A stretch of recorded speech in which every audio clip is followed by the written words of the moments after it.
Sit down, right there, don't go nowhere, little baby gon' shake that, little baby gon' shake that, little baby gon' shake that, little baby gon' shake that, shit, yeah, I like that, bring that, right here, sit that, right there, don't go nowhere, say yeah, I like that, bring that, right here, sit that, right there, don't go nowhere, baby gon'.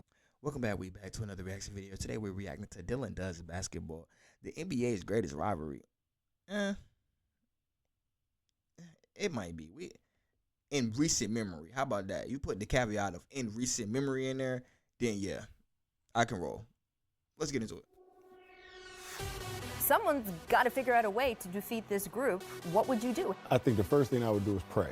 There is something to worry about, and that is the Houston Rockets. So now you have Harden and you have Paul. And I know immediately it leads to, okay, but is this team good enough to beat Golden State? They are the first team that was bred to kill the Warriors. I mean, it's the only thing we think about. I think I'm not supposed to say that, but I mean, we're basically obsessed with how do we beat the Warriors. Chris Paul, let me hamstring. Simple. That's all you had to do, bro. If Chris Paul would have had a different hamstring, bro, it would have been lit.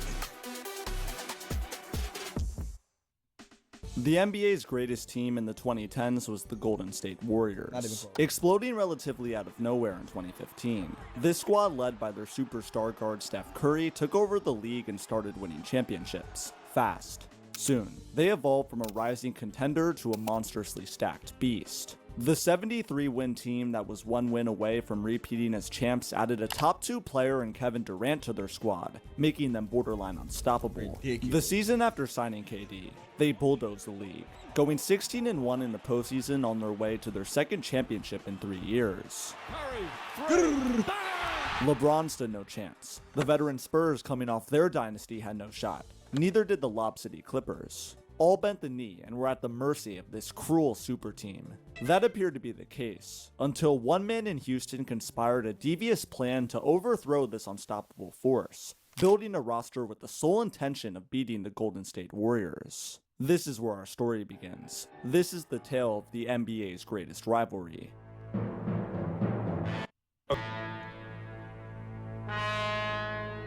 Daryl Morey and the Houston Rockets were no strangers to competing for championships. After the Rockets front office took a chance on the 23-year-old James Harden, they soon became a lasting contender thanks to the beard becoming a generational talent. Such a steal of a trade should have surely resulted in boundless success for this franchise, but instead, miserable heartbreak followed.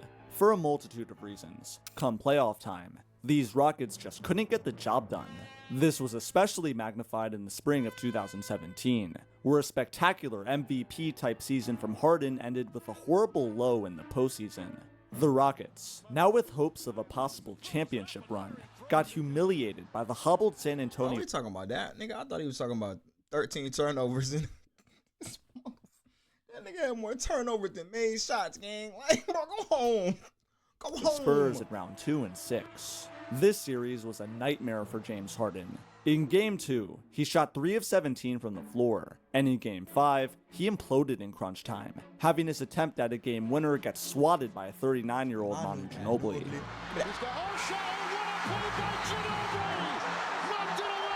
This was bad, but the worst of the worst came in the elimination Game 6, where Harden borderline quit on his team, shooting 2 of 11 in an embarrassing blowout loss at home. This series was a major hit to his reputation, with some left wondering if such a choke had the potential to derail his entire career.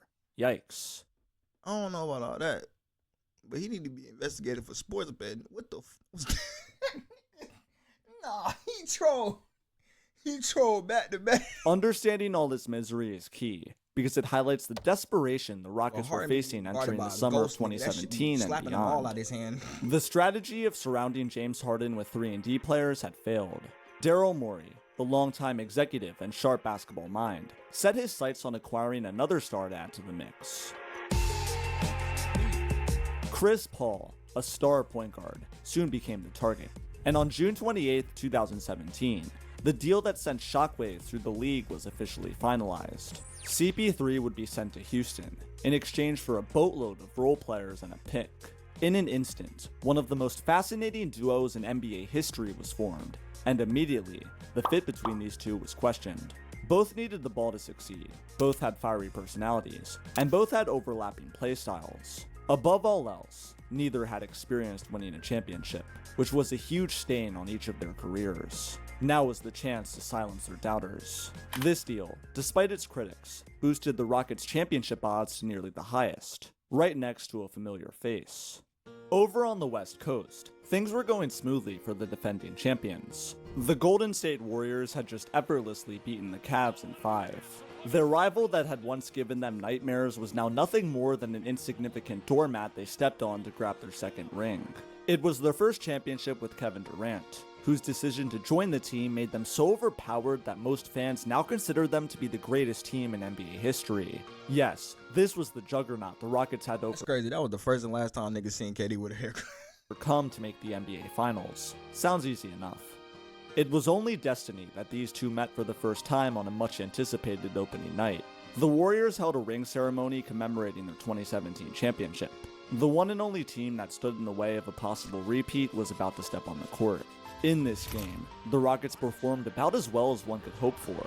After falling behind by as much as 17 points in the third quarter, they stormed back in the fourth, thanks to fantastic play from their role players. In the closing seconds with Houston leading by 1, the ball ricocheted into the hands of Kevin Durant, who quickly pulled up for a game-winning 2 that swished through the net. I was sick. Confetti began This falling. man really just The Warriors injured. started celebrating, and the Rockets hung their heads in shame. But then, instant replay showed that the ball was just barely in Durant's hands, wiping away the basket and confirming a Rockets W. The Warriors. And they rested and they wasted the rest of their life. I swear. Like, bro, I would have rather that have been counted as a bucket. And then the refs say, you know what? We hold y'all on this one. So we gonna bless y'all in the playoffs. Then let that slide, bro. Y'all can win this game. I swear. Cause how y'all got hit in the playoffs was so great. Bro, nigga got kicked on the 3. They said, yeah, bro, James Harden flopping. Who had been jumping in jubilation from an all-too-familiar victory, had their bubble burst thanks to KD's long fingers. On a night where Chris Paul scored 4 points, and where Nick Young hit 6 of 7 threes, the Rockets had come out on top. A resounding message had been sent that echoed throughout the basketball world. The unstoppable Warriors had finally met their match. Let's play ball. For the first time in 4 years, it wasn't Golden State that stood atop the Western Conference, but the Houston Rockets. They were led by the man who finally got his first MVP trophy, James Harden. He had craved the award for years, and he had won it thanks to his incredible stats and his 65 team wins. Now, he needed just one more trophy to complete his career, the Larry O'Brien. Of course, only the Warriors stood in front of that. And I promise you, that's not hyperbole. The Cavs, led by LeBron James, stood no chance against either.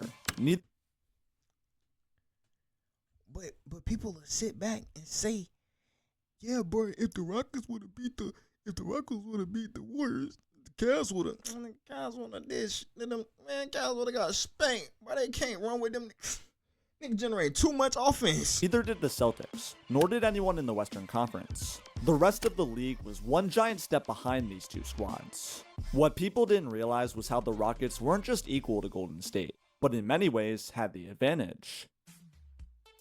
This was most showcased in the final regular season matchup between these two on January 20th, 2018. The Warriors came into the Saturday night game with 14 straight wins on the road, the third longest streak in NBA history. Houston snapped it, in large part thanks to the MVP's late game takeover. With just a minute left, Harden ISO'd Steph Curry, hitting him with a signature step-back 3 to put the Rockets up by 6. Then on the other end, he blocked Curry's 3-point attempt to seal the dub. The Rockets had won the season series 2-1, and had won the hearts of all Warriors haters everywhere. They were the greatest threat to the greatest team ever, and it showed in the numbers. When all three of Clint Capella, James Harden, and Chris Paul played, the Rockets had a record of 42-3. Yes, 42-3. They were unbeatable, and they were only focused on one team. The mastermind behind this group, Daryl Morey, acknowledged that the entire Rockets roster was built to beat the Warriors. In December 2017, he said that beating Golden State was the only thing we think about. They were obsessed. Warriors star Draymond Green later admitted that publicizing this info was a huge mistake by Morey, as it motivated his team even more to beat the Rockets. Right. Where they made their biggest mistake was Daryl Morey coming out and saying, this team is built to beat the Warriors. Like, we built this team specifically to beat the Warriors. Well, you failed. What I would say is Daryl Morey, real G's move in silence. On the Warriors' end of things, they had won 58 games in the 2017-18 season, earning the second seed, looking relatively dominant per usual. Despite what any record said, with Steph and KD at the helm, the Warriors were favored by most to repeat and cement themselves as a dynasty. To no one's surprise, these two would eventually meet in the Western Conference Finals. The first two rounds of the playoffs for each went about as smooth sailing as you can imagine. For the Warriors, their most noteworthy moment came in Game 2 against the New Orleans Pelicans in the semifinals, where Steph Curry, who had missed 2 months of action due to a knee sprain, returned in triumphant fashion off the bench, scoring 28. For the Rockets, their memorable moment came in Game 5 against the Utah Jazz in the semifinals.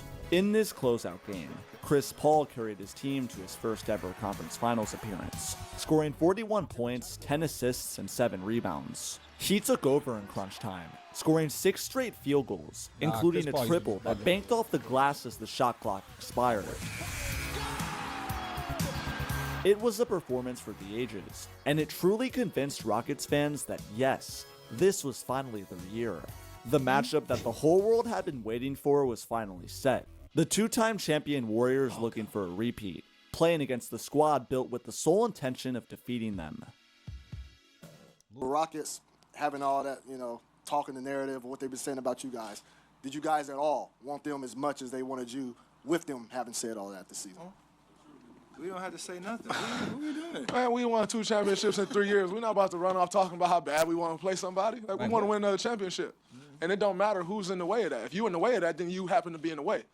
But, we're not about to run around like, yeah, we want to play them in the conference finals for what? Like, it don't matter to us who we play. However, we got them. All right, now let's get it. First, let's dispel some narratives about this famous series. 1. The Warriors had all their stars healthy, but this team wasn't 100%.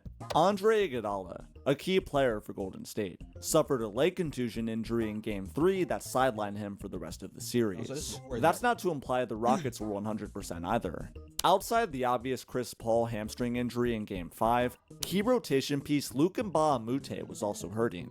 Mbah a Moute had been a steady bench player all year long for the team, but in a meaningless April game against the Lakers, he dislocated his shoulder on a routine dunk.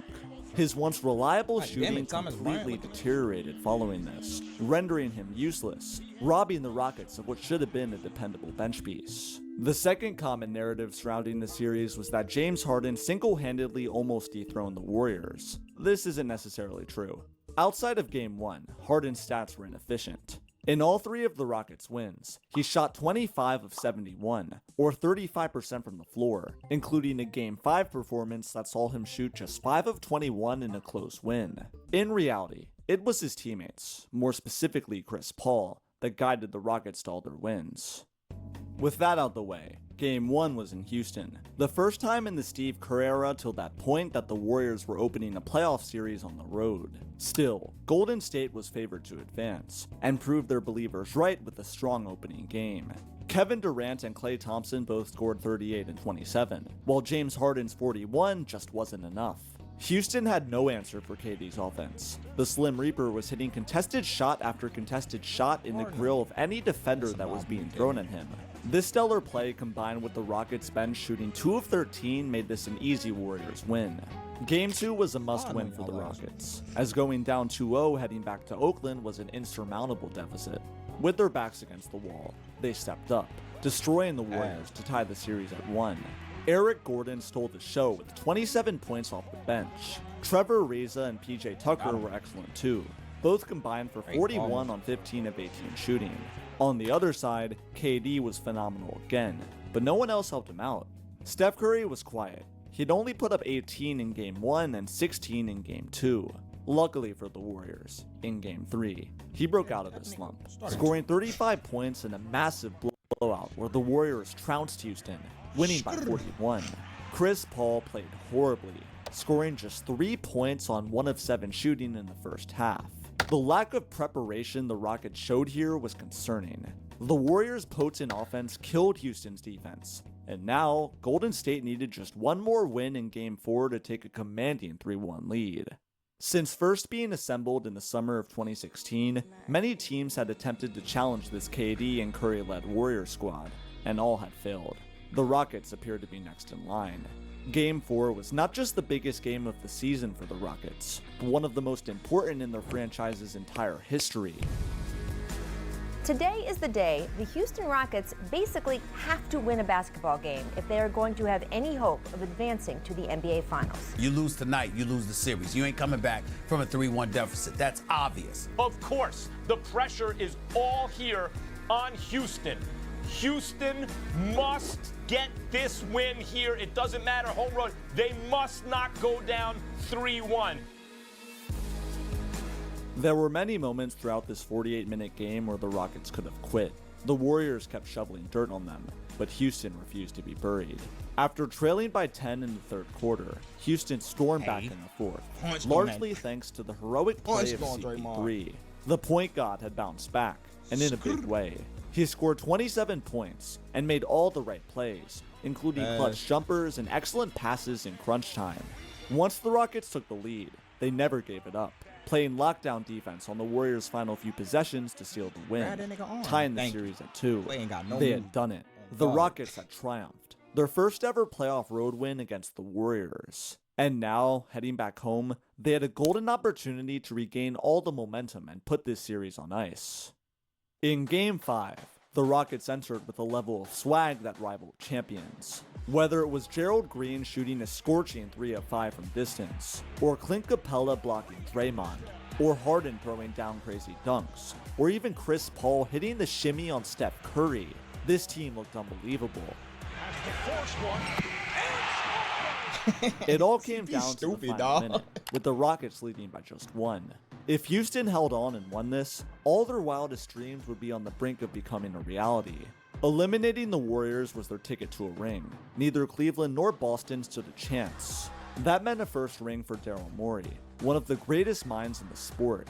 That meant a first ring for James Harden, the MVP, who had been scorned by the NBA community for years for his lack of playoff success. And lastly, that meant a ring for Chris Paul, the point guard, the player who had suffered countless miserable, unlucky playoff exits year after year. This wouldn't just be a championship. It would be the magnum opus for 3 of the most talented individuals in the game of basketball. And it would all come with the crowning achievement of toppling the best team ever assembled in NBA history. But some things are just too good to be true. Rather than living out this fantasy, hell struck the Rockets at the worst possible time. On a routine floater with 1 minute left, Chris Paul came down limping, holding his hamstring. Hearts dropped everywhere. The captain was down, and his body had failed him. All the grueling minutes he had been playing over the series had come back to bite him. Lost amidst this chaos was the fact that despite this injury, the Rockets somehow managed to hold on to their lead thanks to a Warriors-led game implosion. They had taken a 3-2 lead. A fair consolation prize for Chris Paul going down. Hold on. The Rockets somehow managed to hold on to their lead thanks to a Warriors late game implosion. They had taken a 3-2 lead. Bro, God damn, I just love my point guard, bro. I can't play 2 guard no more. A fair consolation prize for Chris Paul going down. It was the first and only time the Warriors had ever faced elimination with all 4 of their stars healthy. What many people forget about Game 6 in Golden State was that the Rockets actually played very well in the first half. They scored 39 first quarter points, leading by as much as 17. It's incredible rewatching the highlights from this game. Hearing the audible gasps and excitement from the Rockets fans in the arena as their team was dropping buckets is fascinating. From his favorite spot. The Warriors were being pushed towards the edge of the cliff, needing just one more shove to fall towards their embarrassing and pitiful death. But Golden State reminded Houston of who they were, outscoring the Rockets 66-25 in the second half to easily win Game 6, erasing any memory of this ever being a competitive basketball game. All eyes were now on Game 7 in Houston, This is where legacies were made. James Harden had the potential to cement himself as the man who toppled the Warriors without his partner in crime, which would have done wonders to his now controversial legacy today. On the flip side, if the Warriors lost, they'd be remembered as having an all-time meltdown. Kevin Durant would have been mercilessly torn apart for the rest of time, as would Steph Curry. Everything came down to one last game. Early on in Game 7, much was going in the Rockets' favor. Just 3.5 minutes in, Klay Thompson had already picked up 3 fouls, James Harden had canned 2 threes, and Eric Gordon, who was starting in place of Chris Paul, was rolling on offense. The Rockets looked quite nervous, but so too did the champion Warriors, who had 6 first-quarter turnovers. Houston led by 5 after 1. In quarter number 2, the Rockets continued their strong play, extending their lead to as much as 15. They were destroying the Warriors in every facet of the game. They out-rebounded them, hit free throws at a far better clip, outshot them from 3, and hustled them. Kevin Durant and Steph Curry were invisible. Reggie Miller, who was live on the broadcast team, ripped KD, accusing him of being checked out. That man right there, he has to be better. Kevin Durant, I don't know what he is doing at both ends of the floor here. He's jogging back defensively. He's not boxing out. His offense is not there. He's 3 of 7 and 11 points. You gotta have better. You need better. Then, the beard stole pass from Draymond Green, raced down the length of the floor, and threw it down. This play right here was the peak of the James Harden era in Houston. In this very moment, it appeared like the Rockets were well on their way to a finals trip and a subsequent championship. James Harden was going to avenge his years of playoff misery in spectacular fashion, and cap off his MVP season with a ring.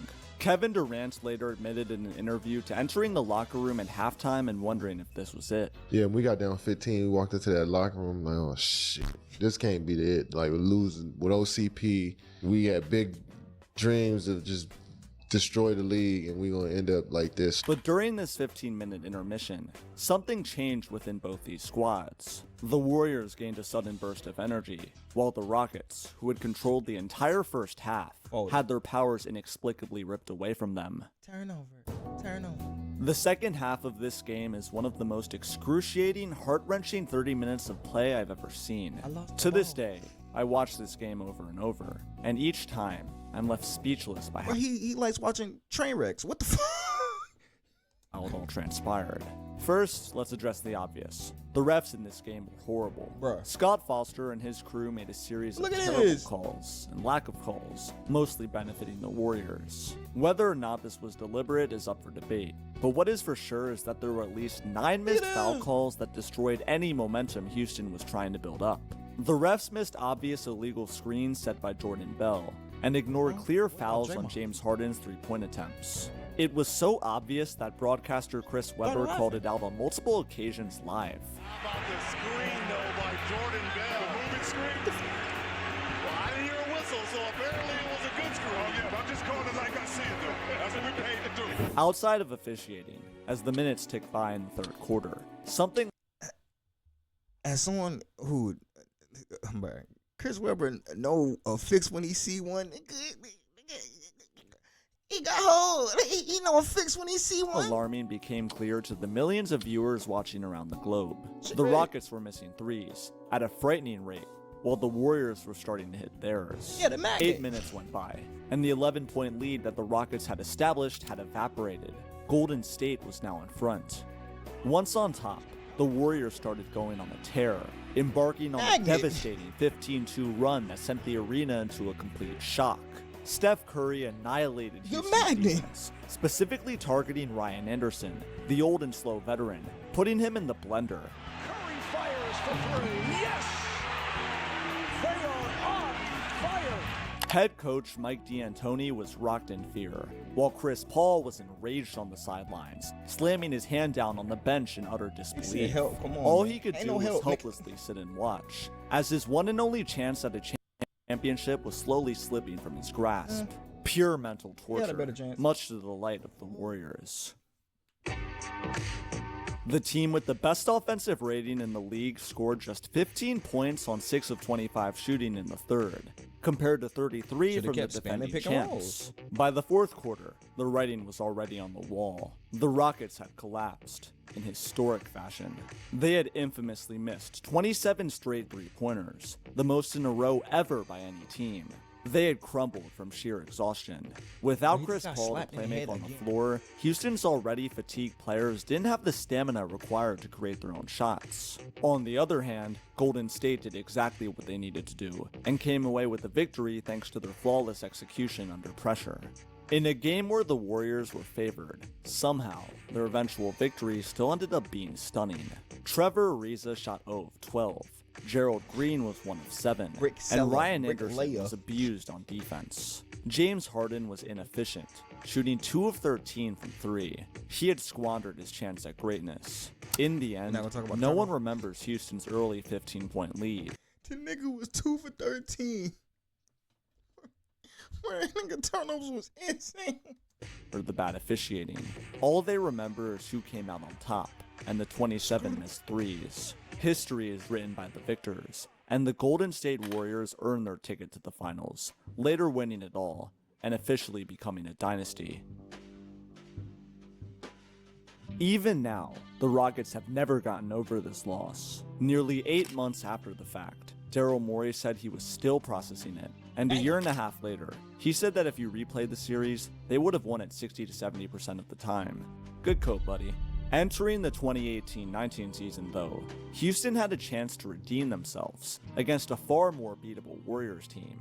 Both the 2019 Warriors and Rockets were far less dominant than they were a year prior.